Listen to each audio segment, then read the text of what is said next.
धरती पे दुनिया में कोई आपकी समस्या नहीं है, खुद के अलावा कामयाबी को कोई माइका लाल रोक नहीं सकता।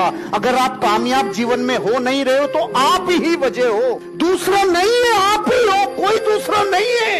अरे कोई वस्तु दूसरे वस्तु में हस्तक्षेप नहीं कर सकती, ये धरती का अनमोल नियम है।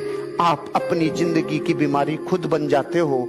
सेल्स की दुनिया में जिसने खुद को जीत लिया वो हर समस्या को जीत लेता है। भारत के पुरुषों की कुछ गलतियां बताता हूं मैं आपको। जो पत्नी 20 साल 30 साल 40 साल तक उस पति की सेवा करती है, पूरे जीवन इन कानों में पति तारीफ के 2 शब्द नहीं बोलता, पूरी जिंदगी बोलता नहीं। पत्नी की क्या तारीफ करे, फिर किसकी करेगा? तो पड़ोसन की। मैं अक्सर लोगों को कहता हूँ अपनी वाइफ को ट्रेनिंग्स में लाइए, लाइफ प्यूरिफायर हो जाएगी, ट्रांसफॉर्म हो जाएगी। वो कहता है नहीं मेरी पत्नी पागल है। तो मैं पूछता हूँ अच्छा, तो मैं उनके पड़ोसी को जाके पूछा साहब इनकी वाइफ पागल है? नहीं बहुत अच्छी है। अच्छा और आपकी? मेरी पागल है। तो मैं समझ गया कर्म फुटो, तुम्हारी दोनों की सही है, तुम्हारी खोपड़ी हिली हुई है। जब तक तोड़ेंगे ना तब तक छोड़ेंगे नहीं, मतलब जब तक जंग जीतेंगे नहीं तब तक पीछे हटेंगे नहीं। जी तोड़ मेहनत। जिस इंसान पे अपनी जिंदगी में एक बार भगोड़े का टेक लग गया, पीढ़ियां तक उसको कभी उतार नहीं पाती है। छोड़ के मत भागना। अरे बेटा कमाई से कम खर्च करना, कमाई से कम खर्च करना, ये था कि नहीं था हमारे डीएनए में? ये बदल गया, ये बदल गया 1990 के बाद, जब से ऐसा कर्ज मिलने लग गया जो छुपा हुआ है। पहले जब आदमी गांव में कर्ज लेता था ना तो पूरे गांव को पता चलता था इसने कर्जा लिया है, तो उसको शर्म आती थी। उसको लगता था यार गांव में कर्जा लिया है, इसका पता भी चल गया और कर्ज का हल्ला भी हो गया। अब कभी भी आके कोई सा भी बैंक आपको दे जाता है, पड़ोसी को पता भी नहीं चलता। जब से कर्ज छुप के मिला है, खर्चे आमदनी से ज्यादा करने लग गए, और जब से आमदनी से ज्यादा खर्चा करने लग गए, $32,000 में 1958 में जो मकान खरीदा था इस दुनिया के सबसे अमीर आदमियों में से मिस्टर वॉरेन बफे ने, उसने आज तक वो घर के अलावा दूसरा घर नहीं खरीदा, क्योंकि उसको पता है संपत्ति नहीं लायबिलिटी है। जुकरबर्ग पूरी दुनिया में जो आदमी बापू माना जाता है, दुनिया के टॉप अमीर लोगों में, 7 जींस 7 टी शर्ट 8 भी लाता है, पहले वाली डोनेट करता है। हम गरीब इसलिए हैं क्योंकि हमने खर्चों को प्लान नहीं किया है। मैं हूँ, मेरे बच्चे हों, मेरी वाइफ, हम अपना जीवन ऐसे जीते हैं जैसी हमारी जीवन में इनकमिंग है ना, आउटगोइंग उस आधार पे होती है।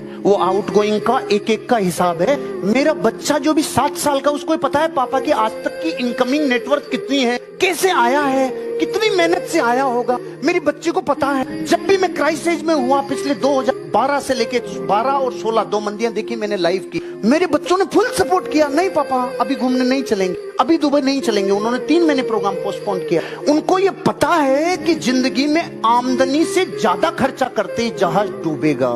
अगर आप जीवन भर उन चीजों पे रोओगे जो नहीं है तो ये जन्म नहीं कई जन्म कम पड़ेंगे रोने के लिए। और अगर जो आपके पास अभी है, मेरे पास जिस दिन मेरी लाइफ 6 लाख से नीचे की तरफ आई थी, उस दिन रोने के लिए बहुत कुछ था, लेकिन मुझे वो नहीं ढूंढना था कि काहे पे रोऊं। मुझे ढूंढना था अभी क्या बचा है। पहला, मेरा कॉन्फिडेंस पहले से 7वें आसमान पे था, और मैं उस वक्त सोच रहा था जिस दिन यहाँ से जाने के बाद लाखों लोगों को ये बताऊंगा, उस दिन मेरी एक एक शब्द बिकेगा। और आज मुझे लाखों डॉलर दे रहा है यही बात बोलने का जो मैं उस दिन संघर्ष कर रहा था। एक कदम आपको अपनी जिंदगी में अपनी कामयाबी तक पहुंचा सकता है। एक छोटा कदम लक्ष्य तक पहुंचा सकता है। ये बात अपने सबकॉन्शियस माइंड में जो डाल लेगा, वो रोज थोड़े थोड़े कदम चलेगा। चींटी कितने छोटे कदम चलती है रे, ये पक्षी कितने छोटे कदम चलते हैं, लेकिन 6 महीने पहले ऑस्ट्रेलिया से रवाना होकर भारत तक पहुंच जाते हैं। एक छोटा पंख, एक छोटा कदम आपको मर्सिडीज बेंज, BMW, ऑडी और जगुआर तक पहुंचा सकता है। आपका एक छोटा कदम। मतलब मैंने जब दुनिया के बड़े बड़े लोगों के संस्मरण पढ़े तो गांधी जी का एक संस्मरण याद आ रहा है। ट्रेन में जा रहे थे, खचाखच भरी हुई थी, और अचानक एक जूता ट्रेन से बाहर गिर गया। कोशिश की गिरते गिरते, लेकिन पकड़ नहीं पाए, गिर गया। और ट्रेन वहां से थोड़ी सी दूर गई होगी कि अपना दूसरा जूता निकाल के जोर से फेंक दिया। तो ट्रेन वाले हंस रहे थे, पागल है तू, पागल है, ये क्यों फेंक दिया? अरे रे, किसी के तो काम में आएगा, नहीं तो दोनों के काम में नहीं आते। अपने जीवन में अच्छाई जो है ना, उसका ऋण कभी कोई भुला नहीं सकता। जो लोग पहली बार जिम जाते हैं ना, कई बार, तो वो आखिरी बार जाते हैं उस दिन। क्योंकि सारा उसी दिन उठा के आ जाते हैं। 1 मिनट कर सकते हो आप एक्सरसाइज। अगर आप जिंदगी में 1 मिनट, फिर अगले वीक 2 मिनट, उससे अगले वीक 3 मिनट, उससे अगले वीक 4 मिनट, उससे अगले वीक 5 मिनट भी करो तो आप जीवन में हमेशा निरोगी रहोगे, आपका शरीर कभी खराब नहीं होगा। लेकिन भारत का आदमी सोचता है एक साथ फोड़ूंगा साला, एक साथ कम करके दिखाऊंगा, 30 किलो नीचे लेके आऊंगा एक साथ। कई पीढ़ियां निकल गई ये कहते कहते। 1 मिनट एक्सरसाइज कर ले रोज। धीरू भाई अंबानी के पास एक लड़का आया जो जनरल मैनेजर की पोस्ट के लिए अप्लाई किया था, लेकिन उसके भाव इतने बढ़े हुए थे क्योंकि वो बापू था। उसकी इंटेलिजेंस बहुत जबरदस्त इंटेलिजेंस थी। लेकिन धीरू भाई अंबानी का नेटवर्क बहुत बड़ा था। धीरू भाई अंबानी के पास कोई भी आदमी आता था, उससे पहले उसकी सूचना और उसका बायोडेटा पूरा आ जाता था। तो उसने जब अपनी भारी बातें बताई तो धीरू भाई अंबानी को समझ में आ गया इसका थोड़ा सा लग रहा है एटीट्यूड ज्यादा ही है, ये नौकरी नहीं करेगा। कोई बात नहीं। सारी बातों के बाद धीरू भाई अंबानी ने उससे लास्ट में पूछा आपके पिताजी की तबीयत अब कैसी है? धीरू भाई अंबानी ने उससे बोला आपके पिताजी की तबीयत अब कैसी है? पिघल गया रे, पानी हो गया। अरे बाप रे, इतने बड़े आदमी को मेरे पिताजी की तबीयत 1 महीने पहले खराब हुई है ये बात पता है। और जो आदमी उनकी कंपनी को बहुत आगे लेके गया, जो भविष्य में उस कंपनी का निर्धारण करता, वो वही लड़का था जो नौकरी नहीं ले रहा था। पेट्रोल पंप पे पेट्रोल भरने वाला आदमी कितना सौभाग्यशाली हो सकता है। इतना भी हो सकता है क्या कि दुनिया के टॉप रिचेस्ट लोगों में शामिल हो जाए वो आदमी। ये कब होता है? जब आप अपने भाग्य के लिए निर्माण खुद करते हो, आप अपने जीवन में नेटवर्क बनाते हो। खुशकिस्मत लोग लोगों को नेटवर्क बनाते हैं, उनको जोड़ते हैं और उनको विकसित करते हैं।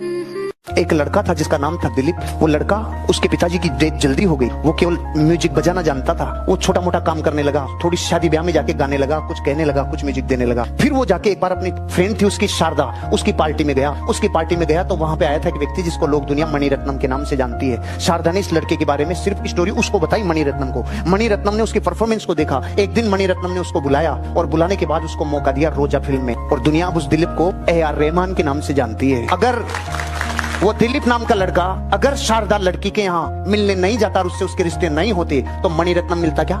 नहीं मिलता ना। आप अपने जीवन में लोगों को खोना नहीं, अच्छे लोगों को हमेशा डेवलप करते रहना, उन पे इन्वेस्ट करते रहना। अपने जीवन का बहुत समय, धन, एनर्जी लोगों को डेवलप करने में लगना।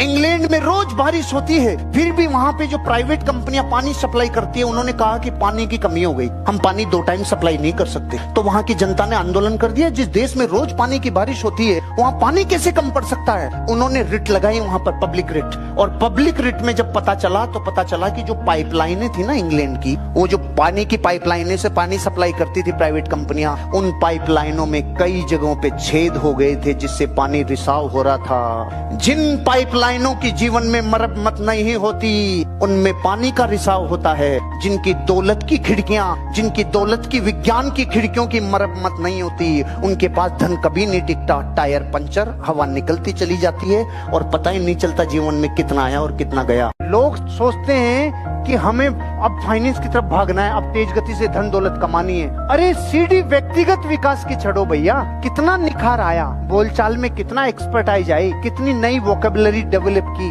कितना नया अच्छा एटीट्यूड डेवलप किया, कितनी लर्निंग्स नई ली, ये डिसाइड करेगी कि वित्तीय सीढ़ी पे चढ़ेंगे कि गिरेंगे। व्यक्तिगत सीढ़ी चढ़ो।